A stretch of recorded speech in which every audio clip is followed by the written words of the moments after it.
हम लोग आज कक्षा 10वीं कक्षा के गणित का चैप्टर 7 पढ़ने चल रहे हैं। इसमें निर्देशांक ज्यामिति चैप्टर का शीर्षक है और हमको कुछ निर्देशांक ज्यामिति से रिलेटेड कुछ शब्दावली, कुछ परिभाषाएं पहले समझनी चाहिए। देखिए, सबसे पहले निर्देशांक ज्यामिति जो होता है इसका प्रयोग क्या होता है। निर्देशांक ज्यामिति की मदद से हम किसी भी बिंदु को समतल में निरूपित करते हैं। किसी भी बिंदु को समतल में निरूपित करते हैं कि समतल में, मान सपोज कर लीजिए आपका ये एक समतल है, यहाँ पे हमको किसी बिंदु को निरूपित करना है तो हम निर्देशांक ज्यामिति का प्रयोग करते हैं। और किसी भी बिंदु का लोकेशन यानी कि उसका एड्रेस बताने के लिए हम जिस बिंदु का प्रयोग करते हैं भुज कामा कोटि होता है। निर्देशांक जो होता है भुज कामा कोटि होता है, यानी कि जो निर्देशांक में पहले अक्षर लिखेंगे, जो पहली संख्या लिखेंगे वो भुज होगा, जो बाद में लिखेंगे वो कोटि कहलाता है। और भुज कोटि के साथ साथ और एक बात ये हमको समझ लेना चाहिए, समकोणिक निर्देशांक क्या होते हैं। समकोणिक निर्देशांक, समकोणिक निर्देशांक, देखिए समकोणिक निर्देशांक का मतलब क्या होता है कि जब हम निर्देशांक ज्यामिति में किसी तल को x अक्ष और y अक्ष खींचते हैं, वह x अक्ष और y अक्ष ड्रा करते हैं, तो इस x अक्ष और y अक्ष को ही हम समकोणिक निर्देशांक कहते हैं। यानी कि समकोणिक निर्देशांक का मतलब क्या हो गया, x अक्ष और y अक्ष, x अक्ष और y अक्ष को हम समकोणिक निर्देशांक कहते हैं। और इसके बाद अगला टॉपिक है निर्देश फ्रेम क्या होता है। निर्देश फ्रेम, निर्देश फ्रेम, निर्देश फ्रेम का मतलब होता है कि x अक्ष, देखो अभी बता रहे हैं, x अक्ष, y अक्ष और मूल बिंदु, इनके समूह को हम निर्देश फ्रेम कहते हैं। यानी कि x अक्ष और y अक्ष तथा मूल बिंदु को सामूहिक रूप से हम निर्देश फ्रेम कहते हैं। निर्देश फ्रेम का मतलब होता है x अक्ष, y अक्ष एवं मूल बिंदु के समूह को सामूहिक रूप से हम निर्देश फ्रेम कहते हैं। इतनी बातें क्लियर हो गई होंगी। और जहाँ पे x अक्ष और y अक्ष काटते हैं वो बिंदु क्या कहलाता है, आपका मूल बिंदु कहलाता है। इसको हम मूल बिंदु कहते हैं। तो इतनी बातें लगभग क्लियर हो गई। और 10वीं कक्षा में हमको निर्देशांक ज्यामिति में मुख्य रूप से 4 टॉपिक पढ़ने हैं। 4 टॉपिक में सबसे पहला टॉपिक आपका होगा कि दूरी कैसे निकालते हैं, दो बिंदुओं के बीच की दूरी। सपोज कर लीजिए आपको अगर हम कहते भाई निर्देश में, जैसे आपको दो बिंदुओं के बीच की दूरी निकालना है, आपको सपोज कर दे रहे हैं एक बिंदु ये और एक बिंदु ये। अगर दो बिंदुओं के बीच की दूरी निकालना तो आप कैसे निकालेंगे, एक सिंपल सा आइडिया कि भाई एक स्केल लीजिए, पटरी लीजिए, पटरी की मदद से दोनों के बीच की दूरी फाइंड कर लीजिए।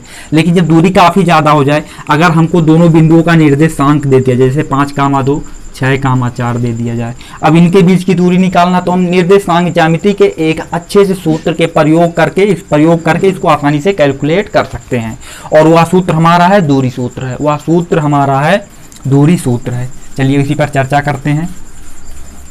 तो क्वेश्चन के लिए सबसे इंपॉर्टेंट, इस चैप्टर के लिए सबसे ज़्यादा इंपॉर्टेंट सूत्र है दूरी सूत्र। दूरी सूत्र है दूरी बराबर होता है, अगर आपको दो बिंदु दे दिए जाएं, भाई ये बिंदु हो गया, इसका निर्देशांक x1 y1 हो गया, दूसरा बिंदु दे दिया जाए x2 y2 हो गया, तो इसका दूरी कैसे निकालेंगे हम भाई। दूरी निकालने के लिए सिंपल सा फार्मूला x2 माइनस x1 का स्क्वायर और प्लस y2 माइनस y1 का स्क्वायर हो गया। इसी तरीके से इसी सूत्र का प्रयोग करके हम पहले प्रश्नावली यानी कि 7.1 के सारे क्वेश्चंस को सॉल्व करना है, तो इसी सूत्र का हम लोग प्रयोग करेंगे। तो चलिए हम लोग सीधा सीधा प्रश्नावली पर चलते हैं। और प्रश्नावली हमारा है 7.1। पहला क्वेश्चन है प्रश्नावली 7.1। प्रश्नावली 7.1 पहला क्वेश्चन देखो भाई क्या दे रखा है इन्होंने। पहले क्वेश्चन में है कि 2,3, 4, 1 दो बिंदु दे रखा भाई, दो बिंदुओं के बीच की दूरी निकालना। हमको दो बिंदुओं के बीच की दूरी निकालना, तो बस कुछ नहीं, सिंपल सा काम है। यहाँ पर हम x1 देख लीजिए कितना है भाई, x1 आपका 2 है, 2 हो गया, x1 2 हो गया। y1 कितना है भाई, y1 3 हो गया, 3 लिख दीजिए, यह y1 आपका 3 हो गया। तथा दूसरे नंबर में आ जाए, दूसरे बिंदु निर्देशांक में x2 कितना है आपका 4 है, x2 4 है। y2 कितना है भाई, y2 आपका 1 है, y2 1 है। बस कुछ सिंपल सा काम है। तो सूत्र आप लिख दीजिए, सूत्र क्या हो जाएगा, सूत्र दूरी बराबर क्या होता है भाई, दूरी बराबर होता है under root x2 minus x1 का square plus y2 minus y1 का स्क्वायर। तो बस दूरी बराबर क्या हो जाएगा, तो दूरी बराबर दो बिंदुओं के बीच की दूरी, तो बराबर x2 की जगह पर हमको क्या लिख देना है, x2 की जगह पे 4 लिख देंगे, माइनस 4 माइनस हो गया। x1 की जगह पर क्या लिखना भाई, x1 की जगह पर 2 लिखना है, 4 माइनस 2 का स्क्वायर प्लस y2 की जगह पर क्या लिख देना, 1 लिख देना है, माइनस y1 की जगह पर क्या लिख देना है, 3 लिख देना, स्क्वायर हो गया। अब बताइए 4 का स्क्वायर कितना हो जाएगा, 4 माइनस 2 करेंगे तो हो जाएगा 2 का स्क्वायर हो जाएगा, प्लस 1 माइनस 3 करेंगे तो हो जाएगा माइनस 2 का स्क्वायर हो जाएगा। अब क्या करना है, सिंपल सा काम है, फिर अंडर रूट वाले को सॉल्व करते हैं। 2 का स्क्वायर कितना हो जाएगा, 4 हो जाएगा, 2 का स्क्वायर 4 हो जाएगा, प्लस 2 का स्क्वायर कितना हो जाएगा, 4 हो जाएगा, 4 हो गया, 4 4 कितना हो गया, ये 8 हो गया। 8 का वर्गमूल कितना हो जाएगा, 8 का वर्गमूल निकालेंगे तो ये बनेगा 2 गुणे 2 गुणे 2 बनेगा, और इसका वर्गमूल हो जाएगा 2 अंडर रूट 2, यानी कि 2 अंडर रूट 2 मात्रक दो बिंदुओं के बीच की दूरी है। यही आपका पहला आंसर है। ठीक है, इस तरीके से हम पहला क्वेश्चन सॉल्व करते हैं। इसी के बेसिस पर आप दूसरा क्वेश्चन भी सॉल्व कर सकते हैं। दूसरा क्वेश्चन सेम ऐसे है। तीसरा क्वेश्चन देखते हैं। तीसरा क्वेश्चन अगले चैप्टर से रिलेटेड है, इसके लिए आपको त्रिभुज के क्षेत्रफल का प्रयोग करना पड़ेगा। तो चलिए तीसरा क्वेश्चन देखते हैं।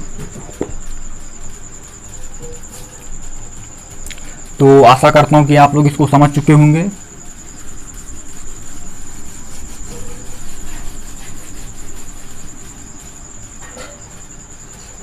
देखिए तीसरा क्वेश्चन देखते हैं। इसका तीसरा क्वेश्चन है,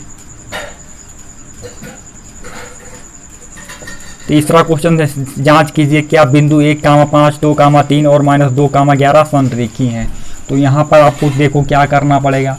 दिए गए बिंदु हैं, बिंदु पहला 1,5 है, दूसरा 2,3 है, और तीसरा कितना है, -2,-11 है। तो यहाँ पे हमको क्या करना है, ज़्यादा कुछ नहीं करना है। x1 बराबर कितना, देखो x1 बराबर हो गया 1 हो गया, और y1 बराबर कितना हो गया, 5 हो गया। बस यहाँ पे आ जाइए। x2 बराबर कितना है हमारा, x2 बराबर 2 है, y2 बराबर कितना है, 3 है। अब आ जाइए इधर, x3 बराबर कितना है, -2 है, y3 बराबर कितना है, -11 है। तो चूंकि सिद्ध करना भाई त्रिभुज कह रहे हैं कि तीनों बिंदु संरेखी हैं, इसका मतलब क्या हो गया कि इन तीनों बिंदुओं से बने त्रिभुज का क्षेत्रफल 0 हो गया तो संरेखी हो जाएंगे। तो निकालेंगे क्या, त्रिभुज का क्षेत्रफल बराबर हो जाएगा 1/2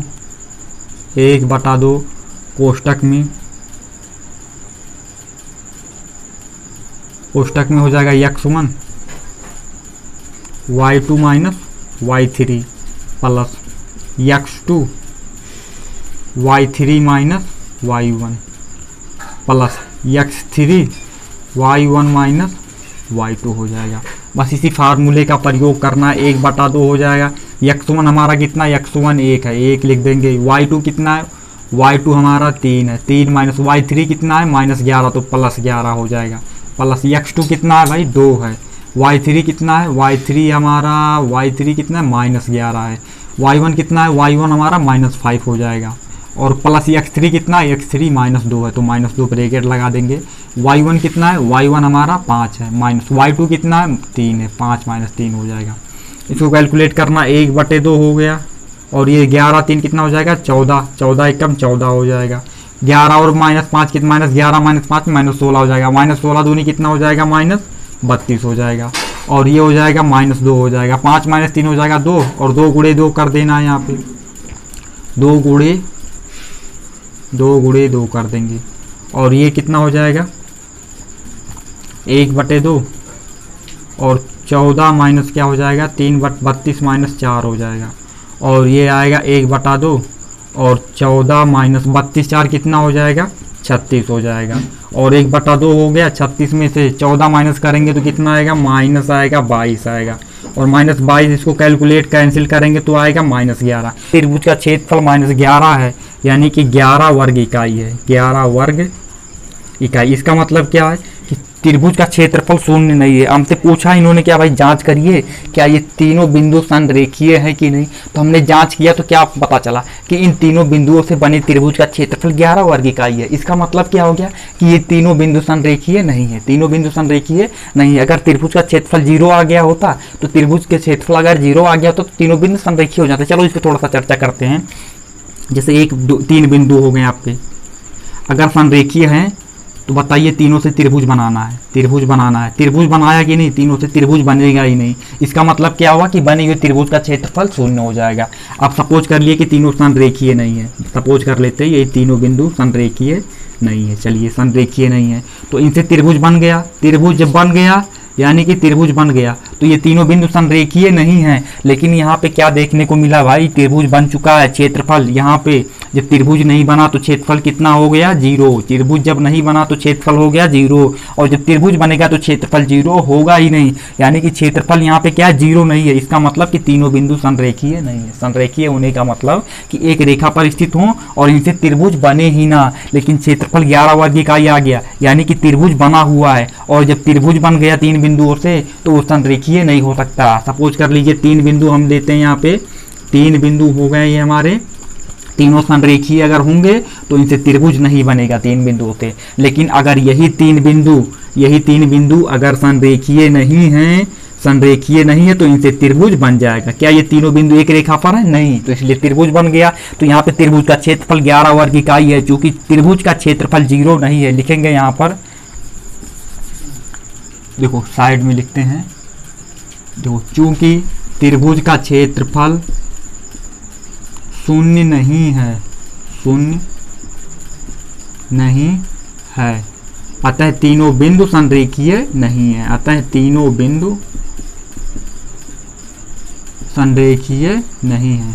लिखेंगे अतः तीनों बिंदु संरेखीय या संरेखीय नहीं है। यही आपका क्या हो गया, आंसर हो गया। तो इस तरीके से इस क्वेश्चन को सॉल्व करना था।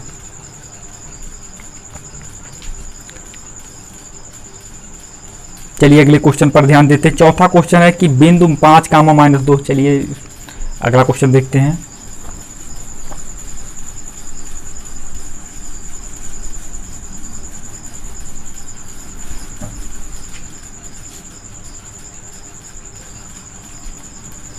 चौथा क्वेश्चन कुछ इस प्रकार से है।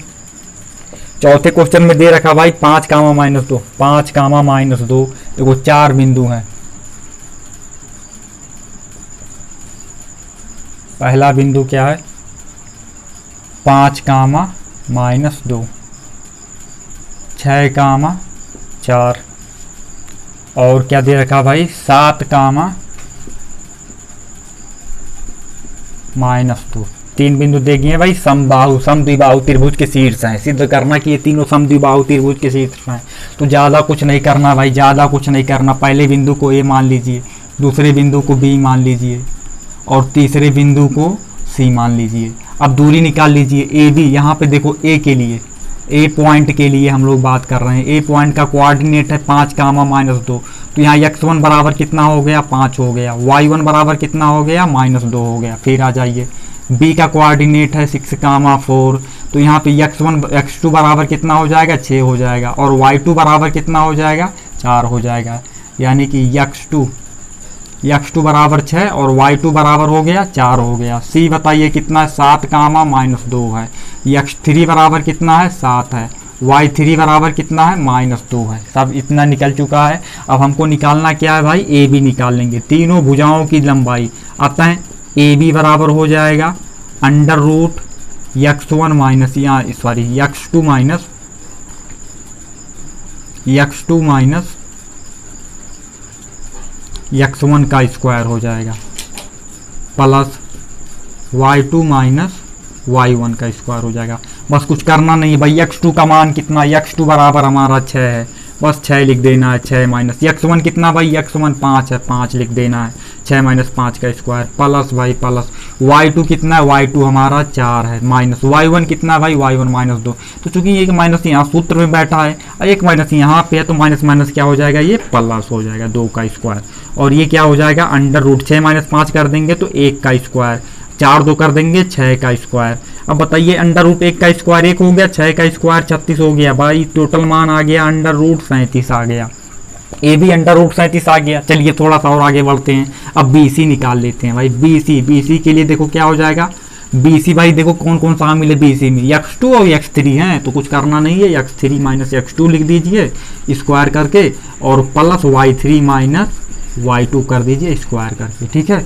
अब बताइए x3 की वैल्यू पुट कर देना, x3 हमारा कितना भाई, x3 कहाँ पे है भाई, 7 है, 7 हो गया, माइनस x2 कितना है भाई 6 है, 6 लिख देने का, 6x स्क्वायर प्लस y3 कितना है -2 है तो -2 लिख देंगे, y2 कितना है 4 है तो -4 का स्क्वायर हो जाएगा।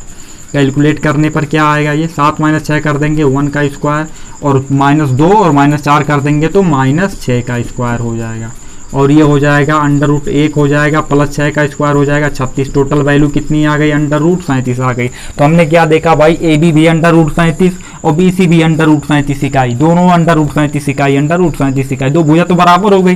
लेकिन अभी टेस्ट करना कि तीसरी भुजा बराबर हो रही है कि नहीं। अगर तीसरी बराबर हो गई तो समद्विबाहु त्रिभुज नहीं होगा, क्योंकि समद्विबाहु त्रिभुज की केवल यही गारंटी है कि भाई दो भुजा बराबर होना चाहिए, तीसरी भुजा बराबर नहीं होनी चाहिए। तो हम निकालने चल रहे हैं अब सी ए निकालेंगे। क्या निकालेंगे, सी ए। इसी प्रकार सी ए इक्वल टू, देखो भाई सी ए फार्मूला लिखने से पहले थोड़ा सा नोट करते हैं, सी में x3 है, यहाँ पे x1 है, तो फार्मूले में क्या हो जाएगा, x3 माइनस x1 का square plus y3 minus y1 का स्क्वायर। बस अब कुछ करना नहीं है, ज़्यादा कुछ नहीं करना है, वैल्यू पुट कर देना है। x3 हमारा कितना 7 है, 7 लिख दीजिए भाई, x1 कितना भाई, x1 5 है, 7 - 5 लिख देना है, 5 का स्क्वायर प्लस y3 कितना है भाई, y3 -2 है, -2 लिख देने का, y1 कितना है -2 है तो ये +2 हो जाएगा। क्या हो जाएगा, +2 का स्क्वायर। इसको सिंप्लीफाई करने का 7 - 5 कर देंगे तो 2 का स्क्वायर हो जाएगा, -2 + 2 हो जाएगा 0 हो जाएगा, और ये हो जाएगा 2 का स्क्वायर 4, 4 का वर्गमूल आ गया 2। तो क्या देखा भाई हमने यहाँ पे, तो देखो तीनों को आप अवलोकन करिए, तीनों का निरीक्षण करिए। तो चूंकि ए बी बराबर बी सी, दो भुजाएं बराबर हैं, चूंकि दो भुजाएं बराबर हैं इसीलिए इन तीनों बिंदुओं से बना त्रिभुज, इसीलिए इन बिंदुओं से बना त्रिभुज समद्विबाहु त्रिभुज। तो लिखेंगे इसीलिए ये बिंदु एक समद्विबाहु त्रिभुज के शीर्ष हैं, दो भुजाएं बराबर तो समद्विबाहु त्रिभुज के शीर्ष हैं। क्लियर, इतना ही हमको फाइंड करना था, आंसर हो गया।